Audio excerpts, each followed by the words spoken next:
دین اسلام پر مجھے یا رب، دین اسلام پر مجھے یا رب، استقامت تو مرحمت فرما۔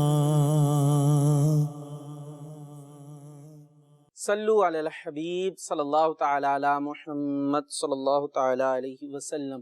مدنی چینل کے ناظرین، آپ دیکھ رہے ہیں پروگرام پاکیزہ زندگی۔ اس پروگرام کے اندر ہم شامل کرتے ہیں شیخ طریقت امیرہ اہل سنت دامت برکاتہم العالیہ کے مدنی گلدستے، جن سے بھی ہم اچھی باتیں سیکھنے کی کوشش کرتے ہیں، اور ہمارے ساتھ ہوتے ہیں مبلغ دعوت اسلامی محمد اماد اتاری، جو ہمیں رہنمائی کی پیاری پیاری باتیں بتایا کرتے ہیں۔ اور اس پروگرام کے اندر ہم ان باتوں کو ڈسکس کیا کرتے ہیں کہ اگر اسے ہم اپلائی کرنے والے بن جائیں اپنی زندگیوں پر، تو اللہ پاک کی رحمت سے امید ہے کہ ہماری زندگی خوشگوار ہو جائے گی، پاکیزہ ہو جائے گی، پرسکون ہو جائے گی۔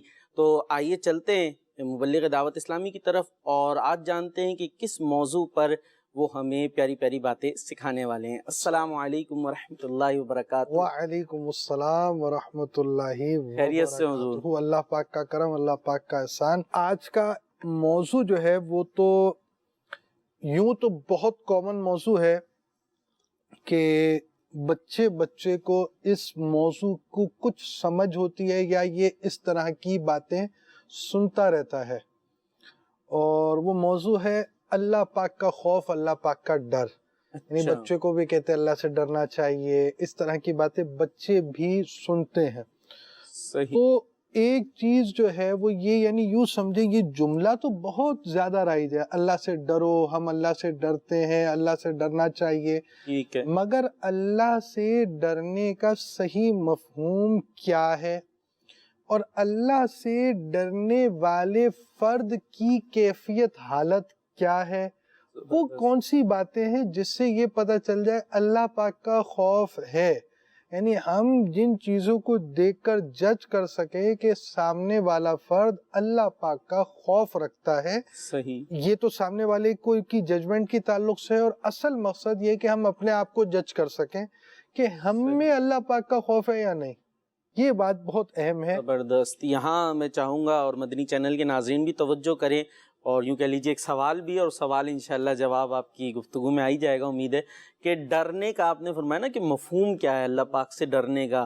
یہ ہو سکتا ہے بعض ذہنوں میں ایک سوال بھی ہو کہ بھئی اللہ پاک سے ڈریں، اب اس سے کیا مراد ہے؟ ایک تو جیسے اب بلا تشبیہ بلا تمثیل کہہ لے، ڈرنا ہوتا ہے کوئی خوفناک چیز ہے، اب اس سے بندہ ڈرتا ہے، ایک یہ ڈرنا ہوتا ہے۔ ایک ہوتا ہے کہ جناب جیسے والد سے ڈر رہے ہیں کہ پٹائی لگ جائے گی یہ کام کیا، ایسا بھی ڈرنا ہوتا ہے۔ تو اللہ پاک سے ڈرنا، اس کا مفہوم کیا؟ انشاءاللہ مدنی چینل کے ناظرین ہم یہ سیکھنے کی کوشش کریں گے۔ یہ چیز ضرور ہے۔ اس میں ایک اور بات بھی ہوتی ہے، ڈرنے میں اور بہت ساری چیزیں آتی ہیں، صرف یہ نہیں آتی۔ بھئی پھل کاٹتے ہیں تو تھوڑا سا مطلب احتیاط ہوتا ہے نا کہ ہاتھ نہ کٹ جائے، صحیح، یہ بھی ڈر میں ہی آتا ہے، یہ بھی خوف ہے۔ دل میں کسی بھی ناپسندیدہ بات کی وجہ سے دل کے اندر نہ کوئی کیفیت پیدا ہو، یار یہ نہ ہو جائے، ایسا نہ ہو جائے، ویسا نہ ہو جائے، یہ جو کیفیت ہوتی ہے اس کو ڈر کہا جاتا ہے۔ اور قرآن پاک میں اللہ پاک ارشاد فرماتا ہے وَخَافُونِي إِن كُنتُم مُؤْمِنِينَ، ترجمہ، اور مجھ سے ڈرو اگر تم ایمان والے ہو۔ صحیح، یعنی ایمان والے کو اللہ پاک سے ڈرنے کا حکم دیا گیا۔ علماء کیا فرماتے ہیں؟ کیونکہ ایمان کا تقاضا ہی یہی ہے کہ بندے کو اللہ پاک کا خوف ہو۔ جو مسلمان ہے، مسلمان ہونے کا تقاضا یہ ہے، مسلمان ہونے کی ذمہ داری یہ ہے، یا مسلمان ہونے کا نتیجہ یہ ہے کہ اس میں اللہ پاک کا خوف ہوگا، کہ وہ اللہ پاک پر ایمان لایا ہے، یعنی وہ اس چیز کا یقین رکھتا ہے کہ میرا رب ہے، میرا رب ایک ہی ہے، میرا رب وہ اللہ پاک ہے، علم و قدرت کے اعتبار سے شرک سے قریب ہے، جو چاہے کرے، جیسا چاہے کرے، ظلم سے پاک ہے، میں اس کا عاجز بندہ ہوں، وہ جو چاہے کرے، اس کی بہت بلند شان ہے۔ جب وہ اللہ پر یقین رکھتا ہے، ایمان لاتا ہے، اللہ پاک کی ذات پر اعتقاد ہے، یقین ہے کہ اللہ پاک ہے اور میرا رب ہے، تو اب اس ایمان کا تقاضا یہ ہے کہ وہ اللہ پاک سے ڈرے۔ زبردست، یہ تو ہو گئی بات قرآن پاک کی تعلیمات سے۔ صحیح۔ پیارے آقا صلی اللہ تعالی علیہ وآلہ وسلم نے جو ارشاد فرمایا، امیر المؤمنین علی المرتضیٰ شیر خدا کرم اللہ تعالی وجہہ الکریم سے روایت کیا، آپ کہتے ہیں کہ سرکار دو عالم نور مجسم صلی اللہ تعالی علیہ وآلہ وسلم فرماتے ہیں، جو اپنی عمر میں اضافہ اور رزق میں کشادگی چاہتا ہے اور بری موت سے حفاظت چاہتا ہے، تو وہ اللہ پاک سے ڈرے اور صلہ رحمی یعنی رشتہ داروں کے ساتھ اچھا سلوک کرے۔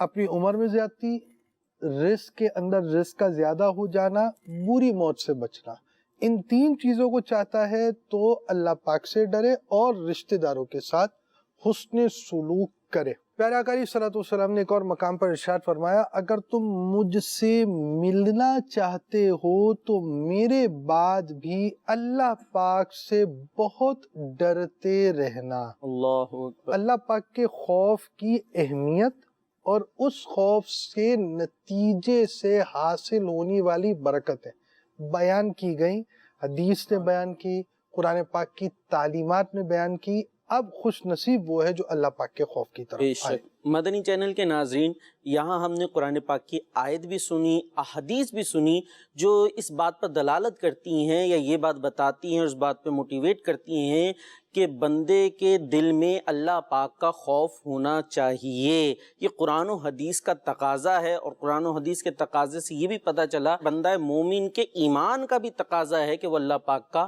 خوف رکھے۔ اس طرف بھی میں توجہ دلاتا چلوں کہ سم ٹائمز کیا ہوتا ہے، بعض لوگ اس طرح کی باتیں کہتے ہوئے بھی نظر آتے ہیں کہ بس جی اللہ پاک کی رحمت بہت بڑی ہے، اللہ پاک کی محبت کا ذکر ہو، اللہ پاک کی رحمت کا ذکر ہو، اور یہ پتہ نہیں جی خوف کی بات آ جاتی ہے، یہ ڈراتے رہتے ہیں، یہ خوف زدہ کرتے رہتے ہیں جناب یہ علماء اور یہ واعظین۔ تو یاد رکھیے گا، یہ خوف کی اگر بات کی جاتی ہے تو کوئی اپنی طرف سے نہیں کی جاتی، یا اپنا کسی کا شوق نہیں ہے یہ رب سے ڈرانے کا اور خوف کی باتیں کرنے کا، اپنا کوئی ذاتی بنایا ہوا نہیں ہے، بلکہ یہ قرآن و حدیث میں موجود ہے۔ تو جو چیز قرآن اور حدیث میں موجود ہے وہ بات تو کی جائے گی۔ تو خوف خدا کی بات کرنا، یہ تو قرآن و حدیث کی بات کرنا ہے۔ تو اللہ پاک ہمیں خوف خدا عطا فرمائے اور ایسی باتوں سے بچنے کی توفیق بھی عطا فرمائے۔ آئیے اب چلتے کہ خوف خدا کسے کہتے ہیں۔ خوف خدا سے پہلے ایک بات جو آپ نے بیان کی وہ یہ بات سمجھیں، بھئی وہ کون سا شخص ہے جس کو بادشاہ سے خوف نہیں ہوگا؟ بادشاہ نے بلا لیا ہے مثال کے طور پر، کسی نے بلا لیا اس کو، ایون کسی پولیس والے نے بلا لیا تو اس کو گھبراہٹ تو ہوتی ہے۔ یعنی جس شخص کے بارے میں انسانی ہے پولیس والا اور ایک وردی والا ہے، ٹھیک ہے، وہ اس کے پاس ایک سرداری عہدہ ہے، منصب ہے، اس کا کام ہے دیکھنا، پوچھنا، باس پرس کرنا، جو اس کی رسپانسبلٹی ہے۔ ایسا تو نہیں ہوتا کہ ہر گھر میں ہر فرد کو ہر روز ہی تنگ کرنے کے لیے یہ لوگ آتے ہیں۔ اسپیشل کیسز کے اندر کبھی ان کو انکوائری کرنی ہوتی ہے، کبھی انفارمیشن چاہیے ہوتی ہے، لیکن جب اس نے کال کی آپ کو تو آپ کو ایک گھبراہٹ ہوتی ہے کہ آپ اپنے جیسے ایک انسان کو کسی عہدے، اور اتنا بڑا عہدہ نہیں ہے اس کے پاس، لیکن کسی ایک چھوٹے سے عہدے کی وجہ سے اس کی طاقت اور اس کے پاس جو موجود اتھارٹی ہے اس کے بہاف پر آپ کے دل میں خوف ہے، اور وہ اللہ پاک جو چاہے کرے، جیسا چاہے کرے، وہ مالک علی الاطلاق مطلقاً بغیر کسی کنڈیشن کے، وہ اللہ پاک ہمارا مالک ہے، وہ ہمارا پالنے والا ہے، ہمیں رزق دینے والا ہے، جو چاہے کرے، اور ہماری غلطیاں، خامیاں، کوتاہیوں کے باوجود ہمیں رزق عطا فرماتا ہے، ہم پر رحمت فرماتا ہے۔ اس رب کا خوف ہونا یہ ایک فطرت کا بھی تقاضا ہے۔ صحیح. بھائی اگر آپ کا سیٹ ہے، آپ جا کر مثال کے طور پہ اس کی جو ٹائمنگ ہے، ٹائمنگ لیٹ کرتے ہیں، کام اس کا خراب کرتے ہیں، جو دیا ہوا جو اس کو منتھلی سیلری دے رہے ہیں اس کے مطابق جو آپ نے کام کرنے وہ پراپر نہیں کر رہے، صحیح. مگر آپ کا سیٹ اگنور کر آپ کو سیلری پوری دے اور آپ کی چھٹیوں کو بھی وہ اگنور کرتا ہے، کسی چیز کو بھی اگنور کرتا ہے، تو اب آپ اس سیٹ کے معاملے میں آپ کے دل کی کیا ایک سوچ ہوگی، کچھ صحیح. ہیبت آپ کے دل میں ہوگی نا، اس میں تھوڑا سا تو ہوگا نا یار سیٹ کے بارے میں کہ یار یہ ہے اور فلاں چیز ہے، مجھے تھوڑا ماننا چاہیے، بڑا اچھا ہے، فلاں ہے، ایسی چیزیں دل میں پیدا ہوتی رہتی ہے. تو اللہ پاک کے بارے میں تو بہت زیادہ ہونی چاہیے. بے شک. اور اللہ پاک کے خوف سے مراد کیا ہے؟ ٹھیک. دیکھیں ایک تو یہ ہوتا ہے کہ بندہ تھوڑی دیر سہم جائے خوف، یہاں یہ مراد نہیں ہے. اچھا. یہاں یہ مراد ہے کہ اللہ پاک کی بے نیازی. دیکھیں بھائی بے نیازی مینس اللہ پاک کو کسی چیز کی ضرورت نہیں ہے، ہم محتاج ہیں، ہمیں ہر لمحے اللہ پاک کی کثیر رحمتوں کی ضرورت ہے. ہمیں ہوا چاہیے، وہ اللہ پاک دینے والا ہے. ہم زندہ ہیں تو خوراک چاہیے، لباس چاہیے، گھر چاہیے، پینے کو چاہیے، رہنے کو چاہیے، نظام چلانے کے لیے ساری چیزیں چاہیے، وہ سب اللہ پاک ہمیں دینے والا ہے. بے شک. اور اللہ پاک کو ہماری طرف سے نہ ہمارے ذکر کی، نہ ہماری تسبیح کی، نہ ہمارے درود پاک کی، نہ ہمارے سجدے کرنے کی، عبادت کرنے کی کسی کی کوئی حاجت نہیں ہے. بے شک. اللہ پاک کی بے نیازی سے بندے کے دل میں کیفیت پیدا ہو، صحیح. اس کی ناراضی سے ڈرے، اس کی گرفت سے گھبرائے. اللہ پاک اگر ناراض ہو گیا، بھئی یہ حرام کا پیسہ ہے یار، یہ ڈیلنگ ہے، یہ چیز ہے، یوں کر لیں گے تو مل جائے گا، یار یہ ہے تھوڑا بہت ہے، ٹھیک ہے یار تھوڑا انٹرسٹ مل جائے گا، کچھ ہو جائے گا، فلاں چیز ہو جائے گا.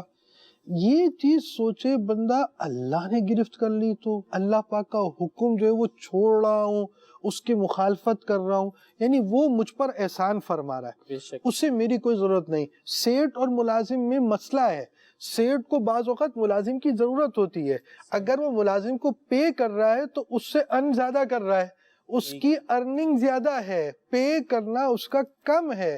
کہ وہ اگر مثلا 10,000 20,000 25,000 50,000 اگر وہ پے کر رہا ہے تو اس کے بیاہ میں 20 40 60 لاکھ اس طرح کر یہ کما رہا ہے، ہزاروں یا لاکھوں اس سے اس کو آپ سمجھے بینیفٹ مل رہا ہے جب ہی وہ کر رہا ہے پے. لیکن اللہ پاک کا معاملہ یہ نہیں ہے. ہمارے کسی سجدے سے ہم نہ اللہ پاک کی شان میں کوئی اضافہ کر سکتے ہیں اور کسی نافرمانی سے اللہ کی شان میں کوئی کمی نہیں کر سکتے.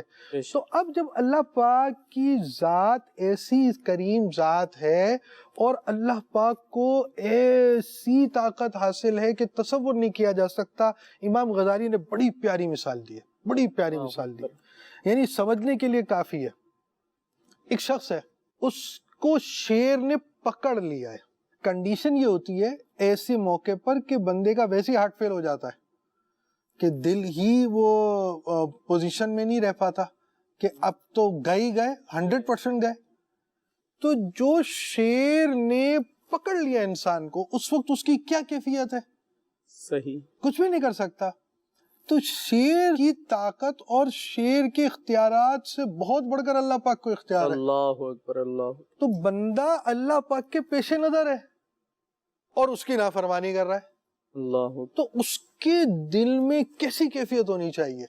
بے شک. اس کیفیت کا نام خوف خدا ہے. اللہ اکبر. اللہ یہ ہونی چاہیے. جی مدنی چینل کے ناظرین، خوف خدا سے متعلق ہم نے سمجھنے کی کوشش کی کہ بندے کو اللہ پاک کا خوف ہونا چاہیے. مثالوں سے بھی بات کو سمجھایا گیا، بہت انداز سے اس کو سمجھانے کی کوشش کی گئی. پہلے بھی بات ہوئی کہ اللہ پاک یقیناً رحمان ہے، یقیناً رحیم ہے. یہ بات بالکل اپنی جگہ درست ہے، اور وہ رحمان ہے، وہ رحیم ہے. تبھی تو باوجود میری آپ کی نافرمانیوں کے وہ اپنی نعمتوں کو ہم سے نہیں روکتا. کھانے کو دے رہا ہے، پینے کو دے رہا ہے. اس نے جو اعضاء دیے ہوئے ہیں وہ چاہے تو 1 منٹ میں ہم اس سے نافرمانی کریں، ان اعضاء سے وہ ختم ہو جائے، یا آنکھ اسی وقت ضائع ہو جائے، یا ہاتھ اسی وقت ٹوٹ جائے، لیکن وہ ہماری اس انداز سے پکڑ نہیں فرماتا. لیکن وہ رحمان اور رحیم کے ساتھ قہار بھی تو ہے، جبار بھی تو ہے. تو یہ تصور ذہن میں کیوں نہیں رہتا؟ جیسے بات ہوئی خوف خدا کیا ہے کہ بندہ یہ سوچ کر اس کے طرف سے ملنے والی سزاؤں کو سوچ کر بندے کا دل گھبرا جائے کہ وہ رب پکڑ سکتا ہے، رحمان ہے، رحیم ہے، صحیح ہے، رحم فرمانے والا ہے، رحمت فرمانے والا ہے، بخشنے والا ہے، لیکن پکڑ بھی تو فرمانے والا ہے. اگر اس نے میری اس نافرمانی پر پکڑ فرما لی تو میرا کیا بنے گا؟ تو ہمیں خوف خدا ہونا چاہیے اور اللہ پاک ہمیں اپنا خوف عطا فرمائے. آئیے چلتے ہیں مبلغ دعوت. جہاں خوف اور رحمت کی بات کی نا، وہاں ایک بات خوف کے تعلق سے یاد رکھیں. خوف کے 3 درجے ہیں. پہلا جو ہے وہ کمزور ہے. جہنم کے بارے میں سنا، تھوڑی جھرجھری سی لی، تھوڑا سا آپ یہ سمجھے پریشان ہوئے، اور اس کے بعد بس نارمل. صحیح.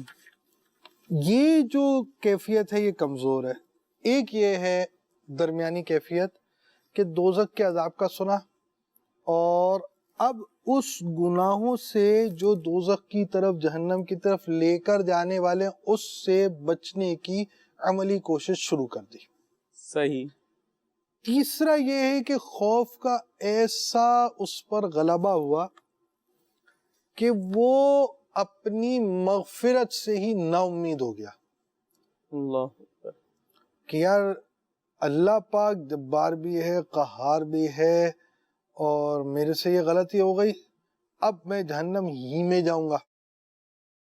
تو یہ جو تیسری کنڈیشن ہے خوف خدا کی، ایسے شخص کو اللہ پاک کی رحمت کا درس زیادہ دینا چاہیے تاکہ وہ بیلنس ہو سکے. یعنی یوں سمجھے نا، ایک جانور ہے، جانور پر کوڑا مارا جاتا ہے. اب جانور کو چلانے کے لیے کوڑا اتنا آرام سے مارا کہ وہ جیسے کوئی محبت بھرا پھول ہی ہو، صحیح. تو اس سے اس کی سپیڈ پہ کوئی فرق نہیں آئے گا. تو یہ کمزور درجہ ہے کہ وہ کوڑے میں ہی جان نہیں تھی، کہ وہ کوڑا لگا ہے تو اس کو ایسے لگا جیسے کوئی پھول نشاور کیے، یعنی گدھے میاں سوچ رہے کہ مجھ پر بھی پھول نشاور ہو گئے. تو ایسا نہیں ہوا. تو وہ کوڑا بالکل ہی اس پوزیشن کے اندر کہ اس کے اندر کچھ طاقت نہیں ہو، ایسا نہیں. سیکنڈ سٹیپ جو ہے وہ یہ ہے کہ اس کوڑے سے چوٹ لگے گی، تھوڑی چوٹ لگے گی، اور اب وہ جانور تیز دوڑے گا. تو یہ جو کنڈیشن ہے نا کوڑے کی، یہ سب سے آئیڈیل ہے. تیسرا یہ کہ جناب نے ایسا ہی کوڑا مار دیا کہ گدھا ہی لیٹ گیا، کہ وہ بالکل ہی زخمی ہو گیا، تو وہ آگے چلے گا نہیں. تو ایسا کوڑا نہیں چاہیے. تو اللہ پاک کی رحمت کی جہاں تذکرے کی بات ہے، تو اللہ پاک کی رحمت کا اصل مفہوم جو ہے، مفتی احمد یار خان رحمت اللہ تعالی علیہ نے بڑی پیاری بات بیان کی. 2 باتیں میں بیان کروں گا اس میں. اللہ کی رحمت پر امید کا تقاضا یہ ہے کہ قرآن و حدیث میں جن اعمال کے جو ثواب بیان کیے گئے ہیں، بندہ ان اعمال کو اختیار کرے تاکہ وہ اللہ کی رحمت سے امید رکھے کہ مجھے اللہ پاک یہ انعام عطا فرمائے گا. یہ ہے رحمت کا ایک پہلو. دوسرا پہلو یہ ہے کہ رحمت کی وجہ سے عمل کیسا ہونا چاہیے. تو پیارے آقا صلی اللہ تعالی علیہ وآلہ وسلم کی ذات ہمارے لیے بہترین نمونہ ہے. انہوں نے جو اعمال اختیار کیے وہ رحمت الہی پر بھروسے کا نتیجہ ہے، اللہ پاک کے خوف کا نتیجہ بھی ہے. تو رحمت و خوف جب مل کر جو نتیجہ دے گا، وہ پیارے آقا علیہ الصلوۃ والسلام کی حیات میں جمع کیا گیا ہے. تو ہم یہاں پر کہیں ڈی ٹریک نہ ہو کہ ہم رحمت کا نام لیں تو اس طرف آ جائیں، اور کبھی ہم خوف کا نام لیں تو اس طرف آ جائیں کہ بالکل نا امید ہو جائیں. تو کہیں بھی دونوں سائڈ پر آپ ڈی ٹریک نہیں ہونا چاہیے. آپ کا ٹریک جو ہے وہ بالکل نارمل سموتھ وے پہ چلنا چاہیے. بھائی خوف اور رحمت کا مفہوم آپ اور میں نہیں زیادہ جانتے، علماء زیادہ جانتے ہیں.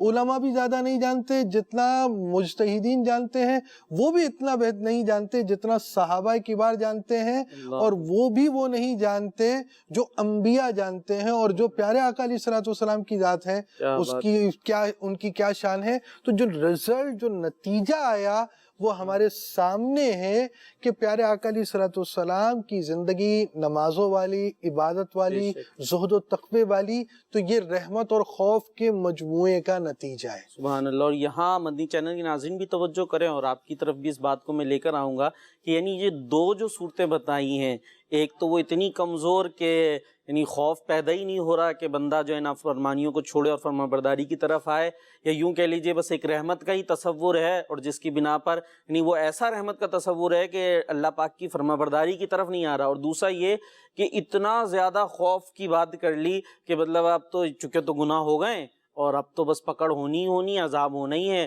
تو لہٰذا اب کیا نیک کا بن کے کروں گا۔ یہ بھی بعض اوقات دیکھنے میں آیا ہے، مدنی چینل کے ناظرین ہو سکتا ہے آپ کے بھی نظر میں آیا ہو کہ بندہ جب نیکی کی طرف اسے دعوت دی جا رہی ہوتی ہے، مدنی ماحول کی دعوت دی جا رہی ہوتی ہے، سم ٹائمز شیطان یوں اس سے کھیلتا ہے کہ بھئی تو نے تو اتنے گناہ کر لیے ہیں اور اب تو نے اپنے رب کو ناراض کر ہی دیا ہے، اب تو تجھے عذاب ہوگا ہی ہوگا، اب تو نیک بن کے کیا کر لے گا، تو وہ یوں کر کے شیطان آگے نیکی کی طرف بھی نہیں جانے دیتا۔ دیکھیں دونوں کے بارے میں دیکھیں نا، بزرگان دین ایسے بھی تھے جنہوں نے بہت سارے نافرمانیوں والے کام پہلے کیے، مگر بعد میں توبہ کرنے کے بعد جو ہے وہ بزرگ بہت مشہور ہوئے۔ وہ جو چپل نہ پہننے والے بزرگ تھے، کیا نام تھا ان کا؟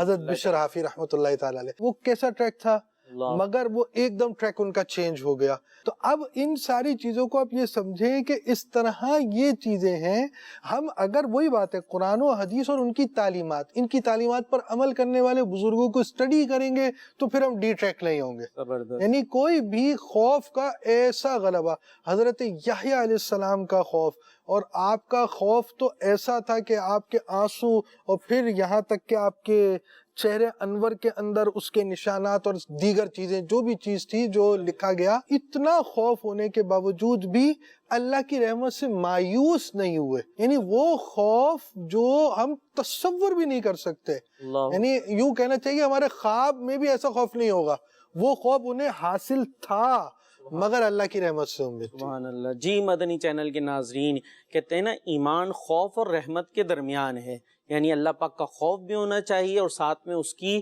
رحمت کی امید بھی ہونی چاہیے کہ وہ بخشش فرمانے والا ہے، اور یہ بھی ذہن ہونا چاہیے کہ وہ پکڑ فرمانے والا ہے۔ تو یہی ایمان کا تقاضا ہے اور اس پر ہم گامزن رہیں گے تو انشاءاللہ نجات ہی نجات ہے۔ جی حضور مزید کیا ارشاد؟ دیکھیں خوف کی کچھ باتیں ہوتی ہیں، کبھی ایسا ہوتا ہے کہ آپ انفرادیت میں تو خوف نہیں ہے، اجتماعیت میں تو خوف کی وجہ سے رو رہے ہیں۔ تو خوف کی ایک مثال یہ بھی ہے کہ ایسا ہو سکتا ہے نیک لوگوں کی برکتوں سے بندے کو رونا آ جائے تو یہ بھی خوف کی علامت ہے۔ امام غزالی نے اس موقع پر ایک سوال اٹھایا، آپ فرماتے ہیں کہ اس میں سچائی کی علامت یہ ہے کہ اس پر غور کرے، رونے کی آوازیں آ رہی ہوتی نیک لوگوں کی تو اس کی برکت سے تمہیں رونا آتا یا نہیں آتا، کہ اس ماحول کی وجہ سے تمہیں رونا آتا یا نہیں آتا، یا اس وجہ سے کہ لوگ دیکھ رہے ہیں تو میں روؤں یا نہ روؤں۔ اگر ایسی بات ہے کہ بندہ لوگوں کے دیکھنے کی وجہ سے روتا ہے تو آپ فرماتے ہیں یہ اس لیے رو رہا ہے کہ لوگ کہیں اسے سخت دل نہ کہیں، تو اب یہ خوف کی وجہ سے رونا نہیں ہے۔ یعنی لوگوں کی برکت سے رونے کو بھی خوف خدا سے الگ نہیں سمجھا جائے گا۔ اجتماعیت کی برکتیں ہوتی ہیں، مسلمان وہ تو ہے کہ نماز کے اندر اعلیٰ حضرت نے جو نیتیں بیان کی اس میں ایک نیت بھی ہے کہ مسلمانوں کے قرب کی، مسلمانوں کے قریب رہنے کی برکتیں حاصل کروں گا۔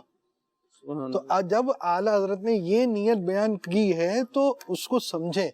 تو خوف خدا میں رونے کے لیے بھی مسلمانوں کی صحبت بہت اچھی ہے، مگر یہ ایک سوال آپ نے قائم کیا ہے کہ اپنے آپ کو بندہ چیک کرے کہ میں اس میں سچا ہوں یا نہیں ہوں۔ خوف خدا کی بڑی پیاری نشانیاں بھی ہیں، زبان میں، کان میں، دل میں، انسان کے کاموں میں، قدم میں، ہاتھ میں، کہ یہ اللہ کی فرما برداری کی طرف جاتا ہے یا نہیں۔ فقیر ابو اللہ سمرقندی رحمۃ اللہ تعالی علیہ نے اس کی ڈیٹیل بیان کی ہے کہ بندے کے جسم پر اللہ کے خوف کی علامت، کان جو ہے میوزک ہوتا ہے تو پریشانی، ہٹو بھائی یہ نہیں سننا، فلاں چیز ہے ادھر آنکھ اٹھائی ادھر اٹھائی ادھر، ارے نہیں بھائی نہیں دیکھنا، نگاہ نیچے ہو گئی۔ تو اب یہ چیزیں، دل میں کوئی بات کسی کے بارے میں بری پیدا ہو رہی ہے تو اس وسوسے کو جھٹک دیا، پیر جو ہے وہ مسجد کی طرف جا رہے ہیں، سینما کی طرف نہیں جا رہے، ہاتھ جو ہے وہ اگر آ رہے ہیں موبائل کی طرف تو مدنی چینل کی طرف جا رہے ہیں، کہیں اور نہیں جا رہے ہیں۔ تو ان چیزوں سے بھی بندے کے خوف کی علامتیں پہچانی جا سکتی ہیں۔ مدنی چینل کے ناظرین، یہ بات بہت قابل توجہ ہے کہ خوف خدا کی نشانیاں یا کچھ خوف خدا کی نشانیاں بیان ہوئیں، اور خلاصہ اس کا یہی نکلے گا کہ جس کے دل میں خوف خدا ہوگا، اللہ پاک سے ڈرنے والا ہوگا، وہ اس کی نافرمانیوں کی طرف نہیں جائے گا، کیونکہ اس کو یہ ذہن میں اگر نافرمانیوں کی طرف گیا اور اللہ پاک نے پکڑ فرما لی تو میرا کیا بنے گا۔ بعض سم ٹائمز کیا ہوتا ہے، بات تو ہوتی ہے ہاں جی ہم خوف خدا والے ہیں، اللہ پاک سے ڈرنا چاہیے، لیکن اس کی کوئی علامت ظاہر نہیں ہو رہی ہوتی، عمل اس چیز کی تائید نہیں کر رہا ہوتا کہ جناب یہ خوف خدا والے ہیں۔ تو ہم سب کو چیک کرنا چاہیے کہ اگر ہم خوف خدا کی بات کرتے ہیں تو کیا خوف خدا کی بات تو کرتے ہیں پر علامت بھی پائی جاتی ہے یا نہیں پائی جاتی، یا صرف باتیں ہی ہوتی ہیں۔ جی آئیے آپ کو امیر السنت کا ایک مدنی گلدستہ بھی اس حوالے سے دکھاتے ہیں۔ سبحان اللہ۔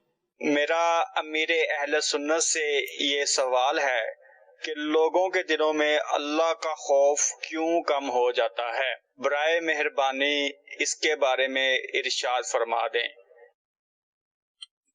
ماحول بے باکوں کی صحبت بے باک بنائیے، فیشنیبل لوگوں کی صحبت فیشن سکھائیے، گالیاں بکنے والوں کے ساتھ رہے گا تو گالیاں بکے گا، اور نعتیں پڑھنے والوں کی صحبت میں رہے گا تو نعت خواں بنے گا، نمازیوں کی صحبت میں نمازی بنے گا۔ تو یوں خائفین کی صحبت میں جو اللہ تعالیٰ سے ڈرنے والے لوگ ہیں ان کی صحبت میں رہے گا تو اللہ تعالیٰ سے ڈرنا آ جائے گا، اس کے اندر خوف پیدا ہوگا۔ تو اب صحبت نے تقریباً خوف خدا والوں کی یعنی کہ یہ کہہ سکتے ہیں نایاب سی ہیں، بڑی بڑی باتیں کرنے والے تصوف کی باتیں کریں گے، تصوف کے ان کو مطلب جملے رٹے ہوئے ہوں گے، لیکن قریب جانے سے بعض اوقات منہ کی کھانی پڑتی ہے۔ حالات بہت یعنی کہ بگڑ چکے، پہلے تو ایسے حالات پہلے جو تھے نا وہ ایسے حالات نہیں تھے، پہلے لوگ بہت اللہ سے ڈرتے تھے۔ حضرت امام اعظم ابو حنیفہ رحمۃ اللہ علیہ کو کسی نے کہہ دیا اتق اللہ، کسی بات پر اتق اللہ، اللہ سے ڈر، آپ ایک دم گھبرا گئے، گھبرا کر کہا کہ میں اللہ سے ڈرتا ہوں، میں اللہ سے ڈرتا ہوں۔ اتنے بڑے امام اعظم ابو حنیفہ کروڑوں کے پیشوا، اور آج سے نہیں صدیوں سے پیشوا ہے، اور تابعی ہیں، کئی صحابہ کرام کی زیارت انہوں نے کی ہے، صحبت اٹھائی ہے۔ ایسے امام ولی کامل، ولیوں کے بہت بڑے گروہ کے سردار، یہ امام ابو حنیفہ ایسا اللہ سے ڈرتے تھے کہ ایک عام آدمی کہہ دے، بچہ کہہ دے تو اس کی بات بھی مطلب بری نہیں مناتے تھے، بلکہ اس کا اثر قبول کرتے تھے۔ اور ہمیں اگر کوئی کہہ دے ارے بھائی اللہ سے ڈرو یار کیا بات کرتے ہو، تو ہمارا جواب یہ ہوگا تو اپنی گھر اپنی، تو بڑا ڈرتا ہے اللہ سے۔ ہمارا حال یہ ہے بے باکی۔ ہمیں کسی پتھر نے کہا، درخت نے کہا کہ اللہ سے ڈر، ہم یہ بات تو صحیح ہے نا، ہم بس ٹھیک ہے ہم ڈریں اللہ سے، اس سے الجھیں گے تو ڈر، یہ ڈرے گا تو ہم ڈریں گے، تو پہلے کر پھر میرے کو بولنا، یہ عام لوگوں کی بات ہے۔ پہلے ہم کو اپنے گھر کی خبر لو سمجھے، پھر ہم کو نصیحت کرنا۔ تو یہ بے باکی ہے اور اپنی آخرت برباد کرنے والی باتیں، تو اس لیے ایسا ذہن نہیں ہونا چاہیے۔ اللہ کا خوف پیدا کرنے کے لیے وہ ایسا مطالعہ کریں۔ مکتبۃ المدینہ کی ایک چھوٹی سی کتاب ہے 100-125 پیج کی، اس کا نام ہے خوف خدا، وہ کتاب پڑھنے والی ہے، پڑھیں گے تو انشاءاللہ بڑا اثر لیں گے، بڑی روایتیں، حدیثیں، آیتیں، پھر حکایتیں اس میں خوف خدا کے عنوان سے مدینہ مدینہ ہو جائے گا انشاءاللہ۔ ہم پڑھے بھی نہیں، صحبت بھی نہ اٹھائیں، سنے بھی نہیں خوف خدا کی باتیں، اور بولے خوف خدا خود بخود پیدا ہو جائے، تو اللہ اس پر بھی قادر ہے، جس کو نواز دے اپنا خوف عطا کر دے۔ لیکن یہ کہ ہمیں بھی کوشش بھی کرنی چاہیے، بری صحبت سے بچنا چاہیے۔ بری صحبت بے باک بے خوف بنا دیتی ہے۔ صلو علی الحبیب صلی اللہ تعالی علی محمد۔ جی مدنی چینل کے ناظرین، شیخ طریقت امیر اہل سنت دامت برکاتہم العالیہ نے ہمیں وہ اسباب بتائے کہ جس کی بنا پر ہم خوف خدا سے دور ہوتے ہیں، اور ظاہر ہے ان اسباب کو چھوڑیں گے، ترک کریں گے تو ہم خوف خدا والے بن سکتے ہیں۔ آئیے اس حوالے سے مزید جانتے ہیں کہ وہ کیا اسباب ہیں، ریزنز ہیں کہ جس کی وجہ سے خوف خدا کم ہوتا ہے انسان کے دل میں۔ دیکھیں اللہ پاک کے حقوق کو بندہ نہ جانے یعنی علم ہی نہ ہو صحیح. بھئی یہ چیز گناہ ہے، یہ چیز ناجائز ہے. میں ایون آپ کو ایک بات سمجھاؤں، کچھ نیٹ ورک سے میسج آتا ہے فلاں چیز ہے آپ یہ دے دیں تو اتنے روپے کٹ جائیں گے، تو ایسا کچھ ہوتا ہے، اور آپ نے اس پر لگائے، ون کر دیا تو ٹھیک، نہیں کیا تو چلے گئے. اب یہ اس میں جو اس کی صورت پائی جائے تو جوئے کی صورت بھی پائی جاتی ہے اس میں. صحیح. اب یہ علم ہی نہیں ہوگا، یہ اللہ کی نافرمانی ہے، تو اب بندہ اس سے بچے گا کیسے؟ علم بہت ضروری ہے. تو علم نہ ہونا بڑا نقصان ہے. اللہ پاک کے حقوق کو جانے اور پھر اس حقوق پر عمل کا جذبہ، جیسے امیر السنت نے فرمایا صحبت ہی نہیں ہوگی تو عمل کیسے کرے گا؟ صحیح. تو یعنی ایک ہے حقوق کو جاننا اور اس کے بعد اس حقوق کو اپنانے کا جذبہ ہو، آخرت کی یاد ہو. اگر بندہ بھول گیا ہے تو یہ ایک ایسا سبب ہے جو اس کو خوف خدا سے دور کر دے گا. اللہ کے حقوق کو بھولنا، آخرت کی یاد کو یا آخرت کے عذاب کو بھول جانا. اسی طرح انسان اپنی ہر بات پوری کرنے کا جو جب جذبہ رکھے گا نا، تو وہ باؤنڈری جو ہے نا جائز ناجائز کی، اللہ کے حقوق کی باؤنڈری وہ تو توڑے گا ہی توڑے گا. اللہ. تو جب اپنی ہر بات کو پورا کرنے کا جذبہ نہ ہو تو آپ اس کا مطلب کامیاب ہو رہے. اور اسی طرح دنیا اور مخلوق کی بیجا محبت ہے. کبھی بندہ رشتہ داروں کی وجہ سے، کبھی دوستوں کی وجہ سے، کبھی بال بچوں کی وجہ سے ایسے کام کرتا ہے جسے شریعت اسلامیہ نے منع کیا، اللہ کے خوف کے خلاف ہے، اللہ کے حقوق کے خلاف وہ کام کر رہا ہوتا ہے. تو یہ چیز، یہ اسباب جو ہے بندے کو تباہی کی طرف لے کر جاتے ہیں. یعنی ہم یہ کہہ سکتے ہیں کہ جب علم نہیں ہوتا تو علم نہ ہونے کی وجہ سے آدمی اللہ پاک کے خوف کے منافی جو افعال ہیں وہ کرنے لگتا ہے، یا پھر اپنی خواہشات کی تکمیل، جو آپ نے فرمایا کہ میری مرضی، مطلب جو میں چاہوں وہ میں کر لوں. جب یہ ذہن بنتا ہے تو پھر آدمی یہ ذہنی غلط ہے. یہ ذہنی غلط ہے، نافرمانی کی طرف جاتا ہے. اسی طرح بعض اوقات یہ رشتہ داریوں کو نبھانے میں آدمی گناہوں والے افعال میں پڑ جایا کرتا ہے. تو ان چیزوں پہ ہمیں غور کرنا چاہیے. اور جو بہترین ایک بات ہوئی کہ اچھی صحبت جب ہم اختیار کریں گے تو انشاءاللہ العزیز ہمارے دلوں میں خوف خدا مزید بڑھے گا. اور اچھی صحبت میں ایک بہت اچھی صحبت الحمدللہ ہمارے شیخ طریقت امیرہ اہل سنت دامت برکاتہم العالیہ کی صحبت ہے. اب وہ کہاں ملے گی؟ الحمدللہ وہ مدنی چینل کے ذریعے یہ صحبت ہمارے گھر میں آ جاتی ہے. پہلے تو یہ تھا نا صحبت لینے کے لیے کہیں جانا پڑتا ہے. خیر یہاں بھی کوشش کریں ہو سکے تو فیضان مدینہ میں ہر ہفتے کو بعد نماز عشاء جو مدنی مذاکرہ ہوا کرتا ہے اس میں خود حاضر ہو جائیں. اور اگر یہ پاسبلٹی نہ ہو تو الحمدللہ بذریعہ مدنی چینل یہ بابرکت صحبت ہمارے گھروں میں آ جاتی ہے. تو کوشش کریں صحبت کو ویل کریں اور اپنے دلوں میں خوف خدا کو مزید بڑھائیں. جی، اور اس صحبت کا ایک حصہ یہ مطلب وہ باقاعدہ صحبت تو نہیں ہے. باقاعدہ صحبت تو یہ ہوتی ہے جیسے میں آپ سے صحبت حاصل کر رہا ہوں، تو وہ الگ بات ہے. آئیے آپ کو امیر سنت کا ایک مدنی گلدستہ دکھاتے ہیں. وسیم احمد اتاری عرض کر رہا ہوں نیو کراچی سے. امیر اہل سنت کی خدمت میں سوال عرض ہے کہ ہم گناہ کر کر کے اس قدر بے باک ہو جاتے ہیں کہ اللہ پاک کا خوف بھی کم ہو جاتا ہے. ایسی صورت میں کیا کیا جائے؟ جد و جہد جاری رکھا جائے اور خائفین کی صحبت اور گناہ کرنا ترک کر دے، توبہ سچی کرے، پھر بتقاضا بشریت ہو جائے. جان بوجھ کر نہ کرے، اور کر بیٹا گناہ پھر توبہ کرے، توبہ کرتا رہے، اللہ سے ڈرتا رہے، تو کبھی نہ کبھی یہ خوف جو ہے انشاءاللہ گناہ کی عادت چھڑانے میں کامیاب ہو جائے گا. صحبت بہت ضروری ہے. صحبتیں کمیاب ہیں، بہت کم ملتی ہے. اچھی صحبت نظر آتے ہیں، اچھی صحبت داڑھی بھی ہے، امامہ بھی ہے، تو صاحب نمازیں بھی ہے، پیشانی و نماز کا نشان بھی ہے، سب کچھ ہوتا ہے.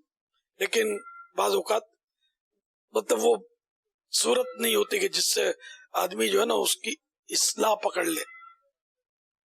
بولنا زیادہ، زور زور سے ہنسنا، غیبت سے جس کو خدا بچائے گا وہی بچے گا. غیبتیں ہو رہی ہوتی ہیں، دوسرے کی تضحیک، مذاق اڑانا، یہ بھی پایا جا رہا ہوتا ہے. فضول باتوں کا بھی ٹھیک ٹھاک مطلب سلسلہ ہوتا ہے. تو پھر یہ خوف خدا ایسوں کی صحبت میں ملنا بڑا مشکل ہو جاتا ہے. ہم سبھی اللہ سے اپنے ایمان کی حفاظت کا سوال کرتے ہیں، برے خاتمے سے پناہ مانگتے ہیں. صلو علی الحبیب صلی اللہ تعالی علی محمد. صلو علی الحبیب صلی اللہ تعالی علی محمد. دیکھیں خوف خدا کے تعلق سے اصل چیز تو یہ ہے کہ ایسی صحبت، اچھا ایسی صحبت کتابوں سے بھی ہو سکتی ہے، مدنی مذاکروں سے بھی ہو سکتی ہے، امیر اہل سنت کی کتب و رسائل سے بھی ہو سکتی ہے، دیگر کتابوں سے بھی ہو سکتی ہے، جیسے تصوف کی کتابیں جس میں خوف خدا کا بیان ہو۔ ساتھ ساتھ بزرگوں کے جو واقعات ہیں اس کو پڑھنا، یہ بھی خوف خدا بڑھاتا ہے۔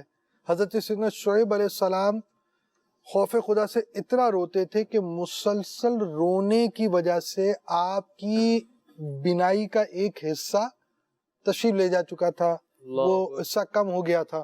انسان کا جب ذہن ہوگا نا کہ اللہ پاک، جیسے شروع میں بات ہوئی نا، اللہ پاک بے نیاز ہے، میں محتاج ہوں، وہ الگ بات ہے کہ انسان کو بالکل اللہ پاک نے بے بس نہیں بنایا، اس کو یہ پتا ہے کہ ٹھنڈا کیا ہے تو گرم کیا ہے، زہر کیا ہے اور دوا کیا ہے، شہد کیا ہے، اس چیز کا اس کو سینس دیا گیا ہے، اور وہ جانتا ہے کہ میں کیا کام کرنا چاہتا ہوں اور کتنی حد تک میں کام کر سکتا ہوں۔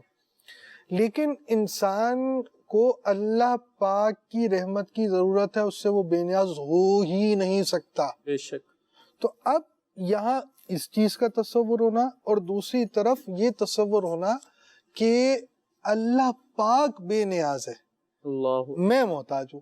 یوں سمجھیے کہ بھائی مجھے اس جگہ نوکری کی ضرورت ہے اور میرے سیٹ کو میری کوئی ضرورت نہیں ہے، اور مجھے ضرورت ہے، میرا گھر ہے، میرا یہ ہے، میرا وہ ہے، یہ چیز ذہن کے اندر بیٹھ گئی، اور اس کو کہے جاؤ تم جاؤ، تو اب اس شخص کی کیسی حالت ہوگی اپنے سیٹ کے معاملے میں؟ بھائی بعض لوگ ہوتے ہیں ٹھیک ہے بھائی یہاں نہیں ہے تو دوسری جگہ چلے جائیں گے، کوئی مسئلہ تھوڑی ہے، آپ کی یہ پوزیشن نہیں ہو تو پھر، اور اللہ پاک کی رحمت کی ہر آن ہر لمحے ضرورت ہمیں، اور اس کو ہم سے کوئی بھی ضرورت ہی نہیں ہے، وہ اس سے پاک ہے کہ کسی چیز کی اس کو کوئی ضرورت ہو۔ صحیح۔ تو اب کتنا خوف آنا چاہیے۔ پھر اس نے اپنے نافرمانوں جو احکام دیے، نافرمانی کرنے والوں کے لیے جہنم تیار کر کر رکھی، جو قہر کا اس کا مظہر ہے، مقام ہے، جس جگہ پر اللہ پاک کے قہر کا ظہور ہوگا، ایسا ظہور کہیں نہیں ہوا ہوگا، اور اللہ پاک قیامت کے دن جس طرح غضبناک ہوگا، ایسا غضبناک نہ اس سے پہلے ہوا تھا نہ اس کے بعد ہوگا۔ اب ایک بندہ اللہ کی اتنی نعمتیں لینے والا جب اللہ کے حضور اپنا نامہ اعمال لے کر آئے گا تو اس کی کیا کیفیت ہونی چاہیے؟ ان چیزوں کا تصور آپ پڑھیں احیاء العلوم، ایک ہوتی ہے نجات دلانے والے اعمال، اس میں بہت ساری چیزیں ہوتی ہیں، حسن اخلاق ہو گیا، صبر ہو گیا، شکر ہو گیا۔ آپ احیاء العلوم پڑھتے پڑھتے آئیں گے نا، جلد 5ویں کے اندر آئے گا غور و فکر کرنا، مثال کے طور پہ غور و خوض کرنا، سوچنا، کس کے بارے میں؟ قبر کے بارے میں سوچے، قیامت کے بارے میں سوچے، منکر نکیر کے بارے میں سوچے، پل صراط کے بارے میں سوچے، آب کوثر کے بارے میں پوچھے، حساب کتاب کے بارے میں سوچے، اس طرح جو چیز وہاں ہونے والی ہے اس کو سوچے، غور کرے، سوچے غور کرے۔ یہ منجیات میں سے بھی ہے، نجات دلانے والے اعمال میں سے بھی ہے، اور یہ خوف خدا کو بڑھانے کے معاملے میں کنجی اور چابی کی حیثیت رکھتی ہے۔ جی مدنی چینل کے ناظرین، بہت خوبصورت بات کی گئی، یہ غور و فکر کرنا، سوچنا، اور میں بھی دعوت غور و فکر دوں گا کہ ہو سکے تو کسی وقت تنہائی میں بیٹھ کر اس حوالے سے بھی سوچے گا۔ بہت کچھ سوچتے ہیں جب ہم اکیلے میں ہوتے ہیں، یہ کیسے کرنا ہے، وہ کیسے کرنا ہے، پلاننگ ایسے ہی ہو رہی ہوتی نا، ذہن میں بیٹھ کے سوچتے ہیں، اس کے بعد کسی سے ڈسکس کرتے ہیں اور پھر آگے چل پڑتے ہیں۔ تو کبھی اس حوالے سے بھی سوچیے گا کہ یہ چل پڑتے ہیں اور چل رہے ہیں، یہ دنیا چل رہی ہے، وقت گزرتا جا رہا ہے، اور وہ دن بھی آنا اور کنفرم آنا ہے کہ جب میں نے اور آپ نے اس دنیا سے جانا ہی جانا ہے۔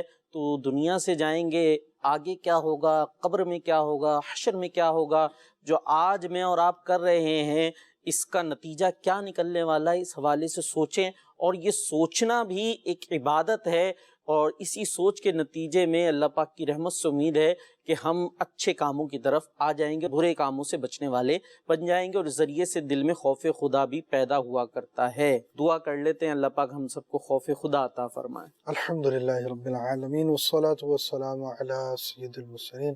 الہ العالمین، جو عاشقان رسول ہمارے ساتھ دعا میں شامل ہیں سب پر نظر رحمت فرما۔ الہ العالمین، ہم سب کے گناہوں کو معاف فرما۔ جو عاشقان رسول ہمارے ساتھ شامل ہیں الہ العالمین، سب کے گھروں پر بھی رحمت کا نزول فرما، ہمیں اپنا حقیقی خوف عطا فرما۔